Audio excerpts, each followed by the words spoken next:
Could I play as quickly as you? I believe so. Why not? Because you're Oscar Peterson, for God's sake. I love what I do. I love music. I love jazz. And it would have to be something awfully immense to offset that in any way.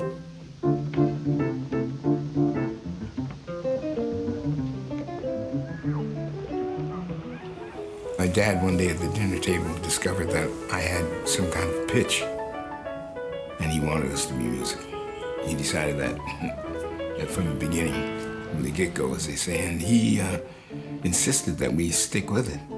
My dad thought I was getting a little overseen with myself, and he heard this record and he played it for me. It was Art Tatum's Tiger Rag. So I said, "That's nice. Who are the two guys playing the piano?" He said, "Not two guys, it's one man." I said, "Nah, come on. Somebody's playing the left hand and somebody's playing the right hand." No.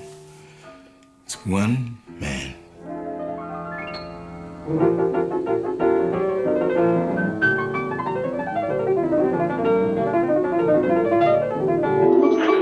Tonight we'd like you to meet a colored boy whose amazing fingers have been cutting a rhythmic blazing path to success over the airwaves for the past 3 years now. 3 years back, Oscar, then 15, won a nationwide new talent contest, and today, still going to school, he manages to make his presence felt on as many occasions as his homework will allow, filling engagements over the radio networks. Tell me, boy, how many hands you got? Just two, Mr. Davis, just two, but I like to make them work hard. Well, we're mighty happy he could make it. You will be too when you listen to Oscar Peterson.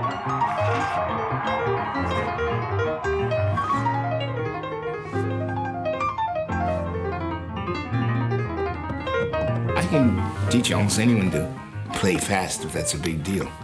The thing is, what do you play? How harmonically are you driven?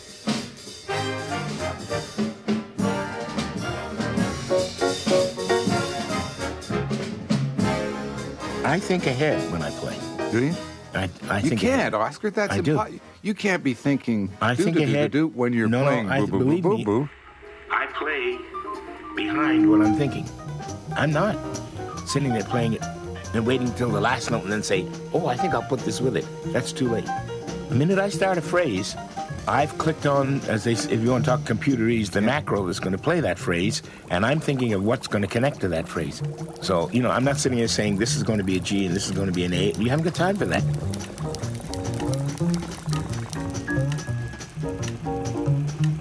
Primarily, a classical player is an interpreter. A jazz player is an instant composer.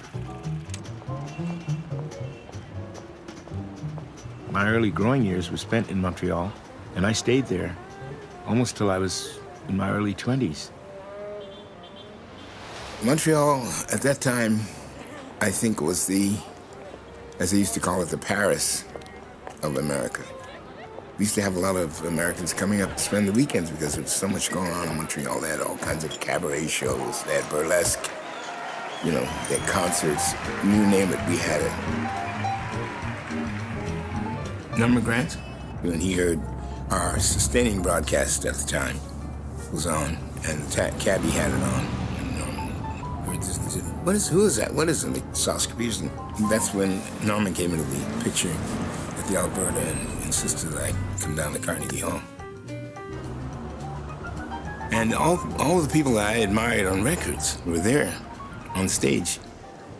And I sat in the audience the first part of the concert, and I thought to myself, now what am I going to do after all of this? Because I was mesmerized hearing people that I idolized. And Norman came down in the audience after the first half and said, "Okay, come on with me." So I went out and did the best I could.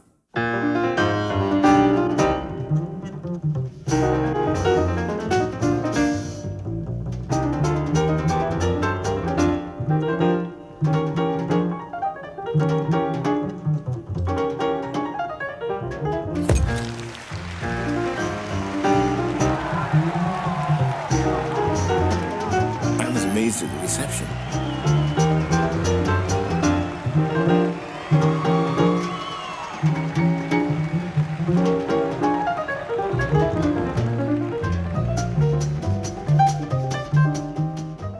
during that marriage that I went to the States, and it sort of mushroomed. And that's another thing that's hard to handle. You know, you come out of a city where you're a local pianist that people like and they appreciate you being there and you play well. Thank you, and you have a 15-minute radio sustainer. And you look up, all of a sudden you're on stage at Carnegie Hall, and people are standing up doing this and screaming, you know, and at the stage door. It's a different life.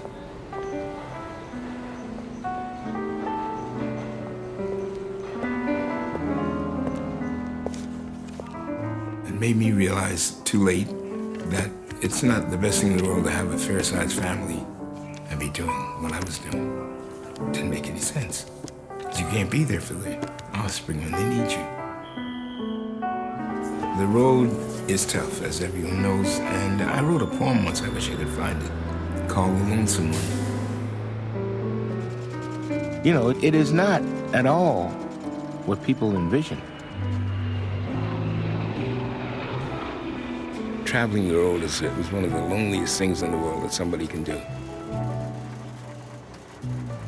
And you know, when you have a family, that's not easy, especially when they're young.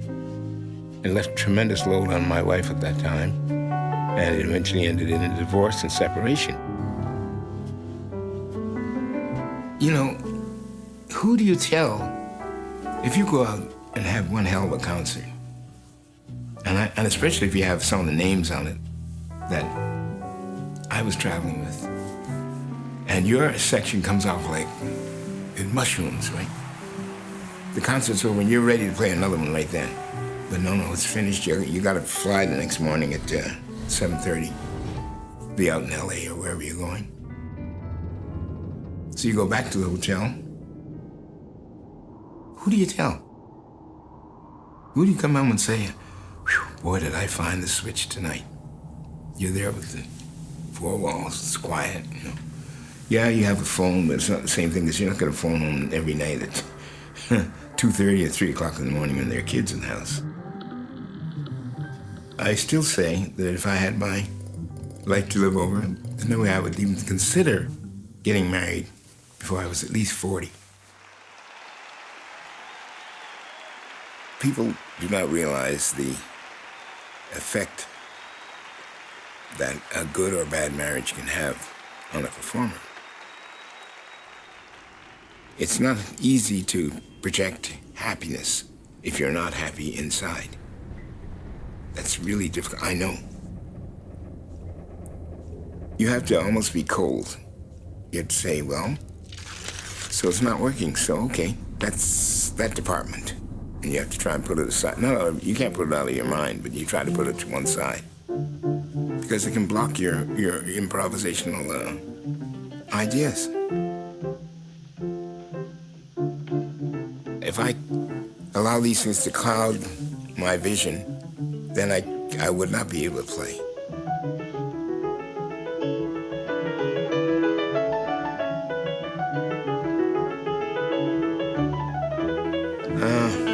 My music, I would say emotional. Because I play it exactly the way I feel.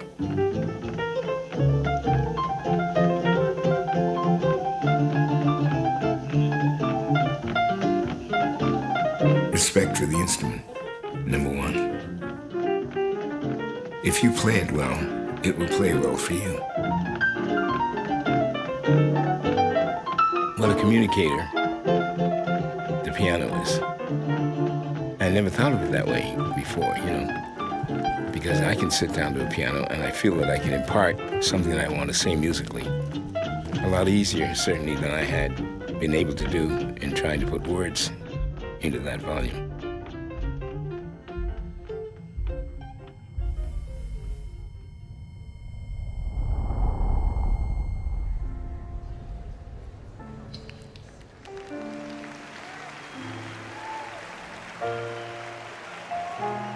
When I was able to walk on the stage in, I believe it was Copenhagen, after my stroke and play with my group again, that was an important moment to me.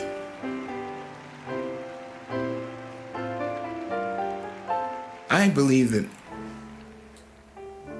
Part of the thing is never overreaching what you can do.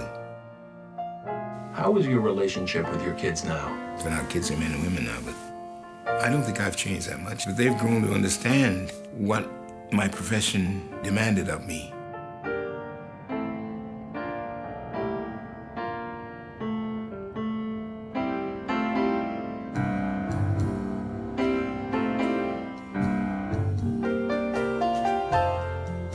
Well, I think your music is what you are. And that's all I want to do. I want to leave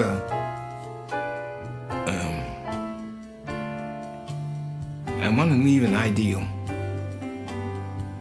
for young pianists, jazz pianists, to look at. I want them to evaluate that.